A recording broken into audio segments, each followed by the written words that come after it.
بسم اللہ الرحمن الرحیم۔ اب یہاں سے دوسرا والا مشق شروع ہو رہا ہے۔ پہلا والا مشق ختم ہو گیا تھا، اب دوسرا والا مشق شروع ہو رہا ہے۔ یہاں بہت سارے تصویریں دیے ہیں، ان تصویروں میں ھذا ھذہ لگا کر سوال کرنا ہے اور خود جواب دینا ہے۔ جیسے یہاں سب سے پہلے مثال کے طور پر ایک سمجھائے ہیں، قلم کی طرف دیکھ کر ما ھذا، یہ کیا ہے؟ تو ہمیں جواب دینا ہے ھذا قلم۔ اسی طرح اب اس کے بازو میں چمچہ ہے، اسے چمچے کو عربی میں کیا بولتے ہیں؟ ملعقۃ، چمچہ، اسپون۔ تو اس اعتبار سے ہمیں کیا لانا پڑے گا؟ اب ھذا لانا ہے یا ھذہ لانا ہے؟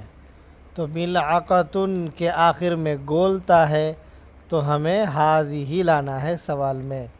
جیسا ہم سوال کریں گے ما ھذہ، تو جواب دیں گے ھذہ ملعقۃ۔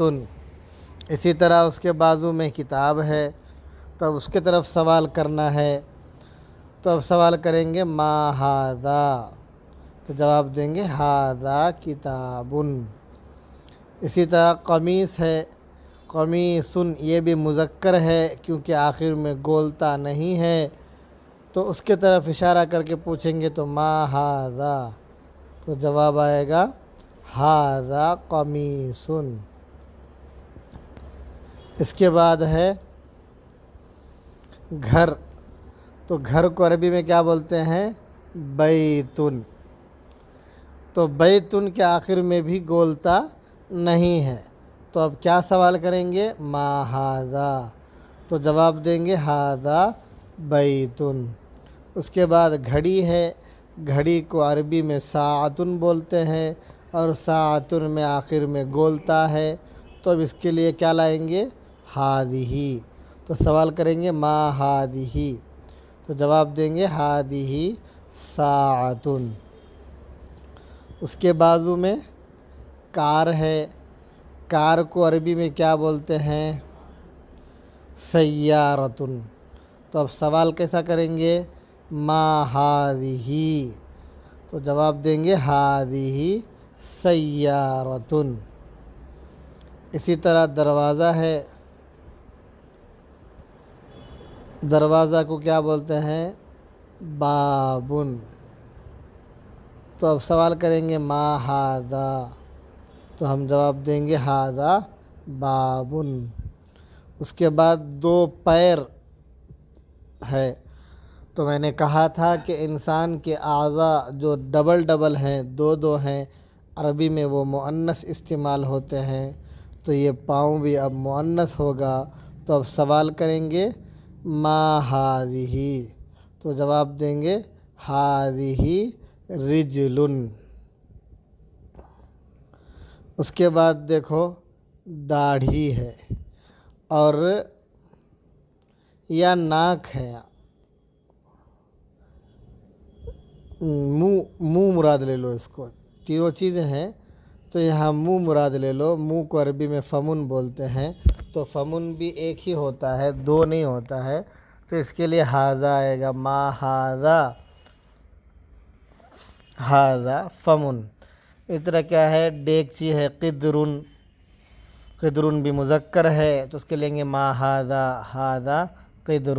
اس کے بعد ہاتھ ہے، ہاتھ ڈبل ہوتا ہے، تو اب ہاتھ کو کیا استعمال کریں گے؟ مؤنث، تو پوچھیں گے ما ھذہ، تو جواب ہوگا ھذہ ید۔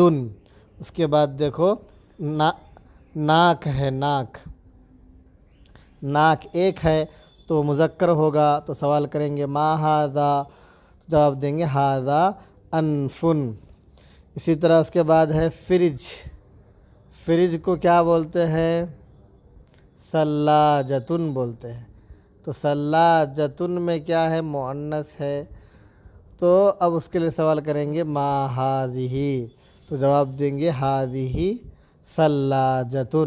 اس کے بعد کیلی ہے، کیلی کو عربی میں مفتاح بولتے ہیں، مفتاحن کے آخر میں بھی گولتا نہیں ہے، تو اس کے لیے سوال لائیں گے ما ھذا، تو جواب دیں گے ھذا مفتاحن۔ اسی طرح استری ہے، استری کو مکواتن بولتے ہیں، تو سوال کریں گے ما ھذہ، ھذہ مکواتن۔ اس کے بعد کرسی ہے، کرسی کو کرسی ہی بولتے ہیں، تو سوال ہوگا ما ھذا، تو جواب دیں گے ھذا کرسیٌ۔ اس کے بعد مسجد ہے، مسجد کے آخر میں گولتا نہیں ہے، تو سوال ہوگا ما ھذا، جواب دیں گے ھذا مسجد۔ اسی طرح ستارۃ، ستارہ ہے، تو اس کے آخر میں گولتا ہے، تو سوال کریں گے ما ھذہ، تو جواب دیں گے ھذہ ستارۃ۔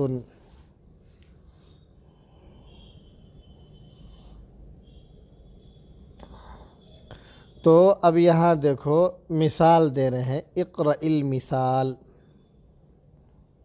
مثالوں کو پڑھو، وَكَوِّن جُمَلًا عَلَى غِرَارِهِ، اور پھر تم خود اس کے بغل میں جو ایک ایک کلمہ دیے ہوئے ہیں، اس کے بازو میں اور دوسرے کلمہ لا کر اس کو جملہ بنانا ہے۔ جیسے یہ محمد طالب ہے، تو اب اس کے بعد لانا ہے آمنۃ طالبۃ، یعنی اپوزٹ جملہ بنانا ہے۔ علی غرارہ کا مطلب اپوزٹ جملہ، جیسے حامد طبیب، تو طبیب کا اپوزٹ کیا ہے؟ طبیبۃ، تو فاطمہ طبیبۃ بولنا ہے۔ ہوا مسلم، مسلم کا اپوزٹ کیا ہے؟ یعنی مسلم کا مؤنث کیا ہے؟ تو آئے گا ہی مسلمۃ۔ الباب مغلق، دروازہ بند ہے۔ اب النافذۃ، اس کے لیے لانا ہے مغلقۃ، کھڑکی بند ہے۔ مندیل وسخ، کرچیپ گندا ہے۔ الید وسخۃ، ہاتھ گندا ہے۔ الشأی حار، اور القہوۃ حارۃ۔ المسجد بعید، المدرسۃ بعیدۃ۔ الطالب مریض، الطالبۃ مریضۃ۔ الحصان سریع، السیارۃ سریعۃ۔ القمر جمیل، الشمس جمیلۃ۔ الاب جالس، الام جالسۃ۔ آج 2 تمرین پڑھ لیے ہیں، انشاءاللہ کل اور ایک تمرین پڑھیں گے۔ چلو آج ہی پڑھ لیتے ہیں۔ تو دیکھو یہاں غلط غلط جملہ دیے ہیں، اس کو ہمیں صحیح کرنا ہے آگے ڈیش میں۔ تو حقیبۃ من ھذا دیے ہیں، حالانکہ حقیقت مؤنث ہے، تو ھذا بھی مؤنث آنا چاہیے تھا، تو اب صحیح جملہ کیا ہوگا؟ حقیبۃ من ھذہ۔ اسی طرح الغرفۃ مفتوح دیا ہوا ہے، حالانکہ الغرفۃ مؤنث ہے، تو آنا چاہیے تھا مفتوحۃ۔ اسی طرح دیکھو سیارۃ مؤنث ہے، تو ھذا لائے ہیں، تو ھذہ آنا چاہیے، تو یہاں بولیں گے ھذہ سیارۃ الطبیب۔ اسی طرح مفتاح مذکر ہے، حالانکہ ھذہ لا لیے ہیں، تو ہمیں کیا کرنا ہے؟ ھذا لانا ہے اور بولنا ہے ھذا مفتاح السیارۃ۔ اسی طرح این البقرۃ، تو بقرۃ مؤنث ہے، تو اس کی طرف جو ضمیر لگائیں گے وہ مذکر کی نہیں بلکہ مؤنث کے، تو ہمیں ہوا کے بجائے ہی لانا ہے اور بولنا ہے ہی فی الشارع۔ اب یہاں چند جملے دیے ہیں، اس میں اعراب لگانا ہے اور اس کے بعد اعراب لگا کر پڑھنا ہے۔ تو ھذا لمحمد وذالک لحامد۔ لمن ھذہ؟ ھذہ لیاسر۔ الحمد للہ، للہ المشرق والمغرب۔